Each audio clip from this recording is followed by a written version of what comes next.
All right, so uh, a pretty major decision just landed in the Korean streaming world.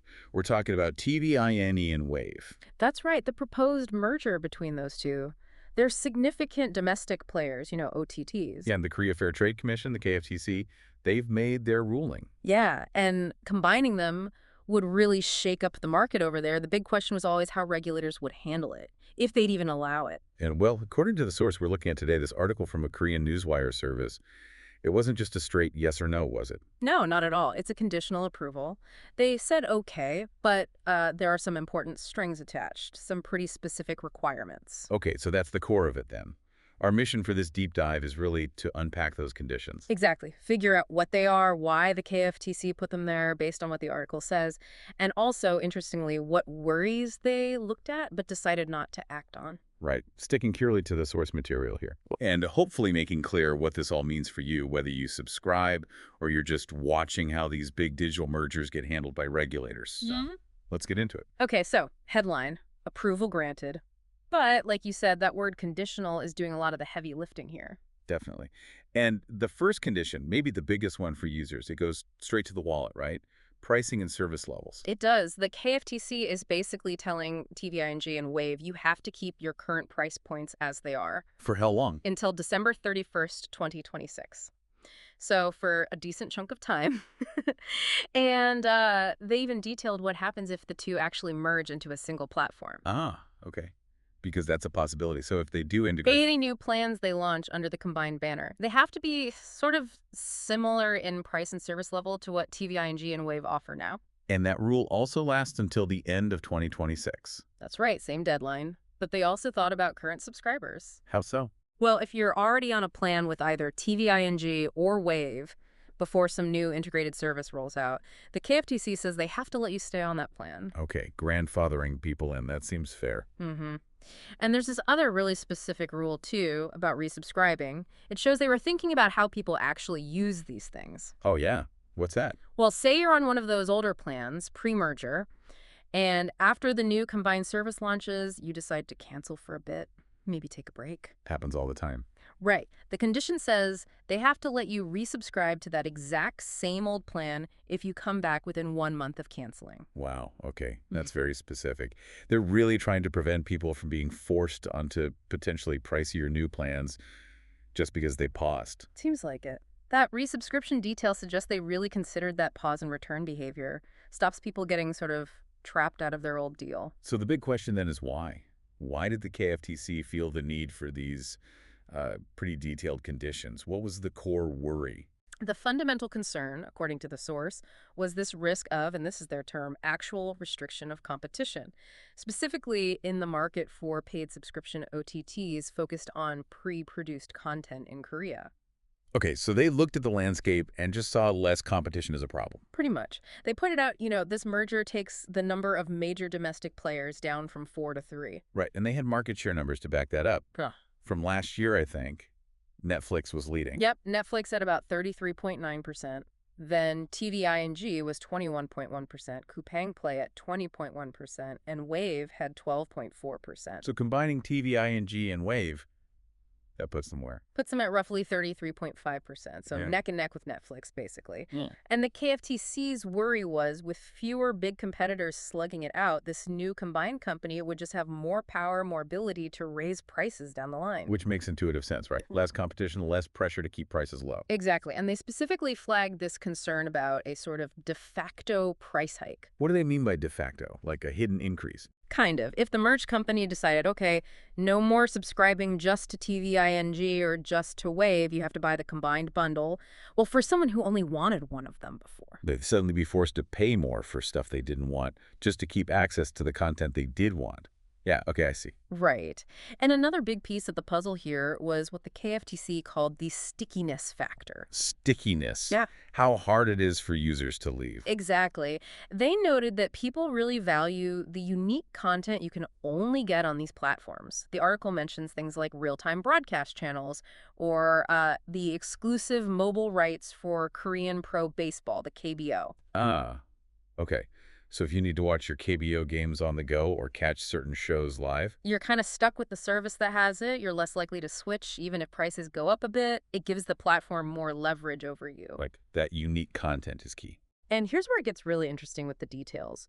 The source explicitly says the KFTC set that price freeze deadline, December 31st, 2026, partly because those mobile exclusive KBO rights. They also run out around the end of 2026. Whoa, so the regulator's deadline is directly tied to when a major piece of that sticky content contract expires. That's quite a move, connecting the remedy duration to a specific market driver like that. It really shows they were looking closely at the why behind subscriber loyalty. But it's also important to see what the KFTC looked at and decided wasn't a big enough problem to slap conditions on. Gives you the full picture. Okay, yeah. What potential issues did they examine but ultimately dismiss? Well, first, there was the risk involving CJ, the big company behind TVING. They also produce a lot of content. Right, so the worry was CJ might stop supplying its shows or movies to rival streaming services, sort of hoarding content for the merged platform. That was the potential fear. But the KFTC, according to the source, figured the risk was low. Why low? Their reasoning was twofold.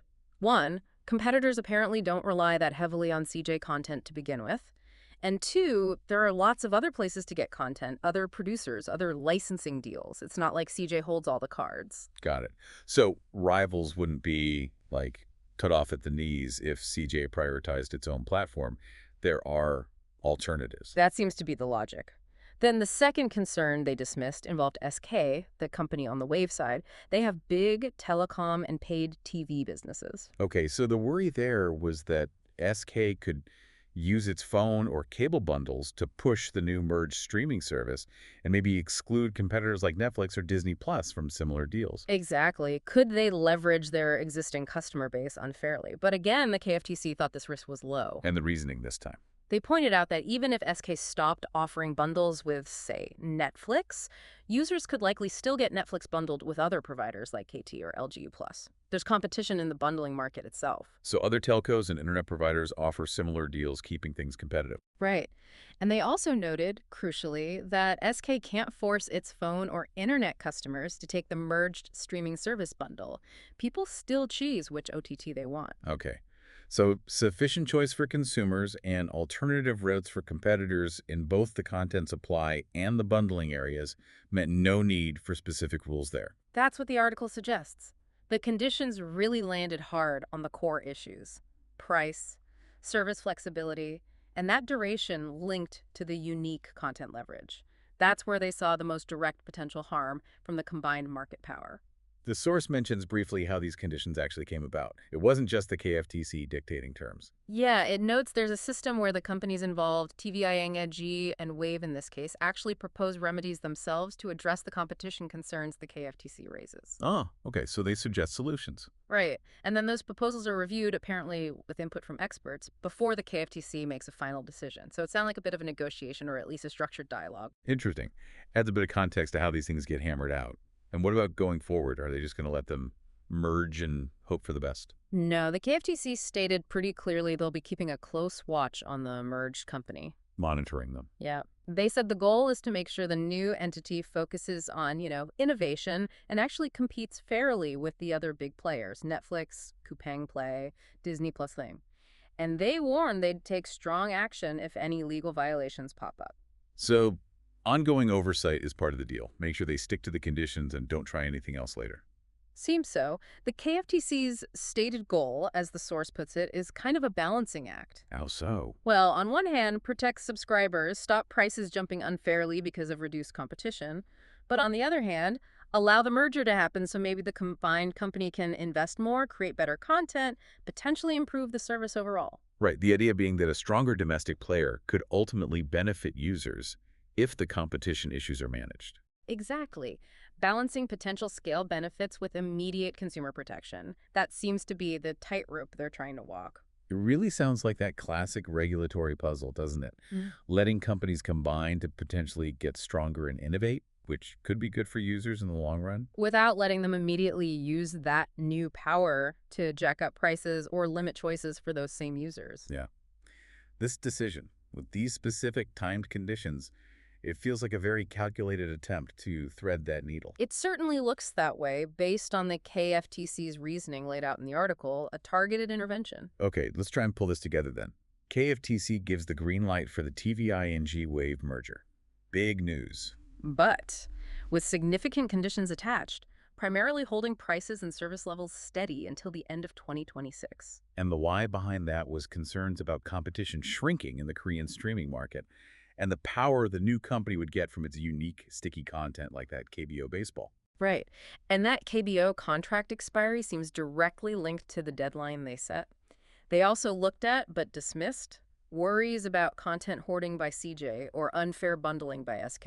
So it seems like a real effort by the regulator to say, okay, merge, maybe you can build something better to compete globally or invest more in content. But we're putting these guardrails up for the next couple of years, specifically around price and access, focusing on where we see the biggest immediate risk to consumers because of your combined market position and unique content. A very specific, time-limited intervention to manage the potential downsides while allowing the potential upsides. That seems like a fair summary of the action, as described in the source. So here's maybe a final thought for you, our listener, to chew on.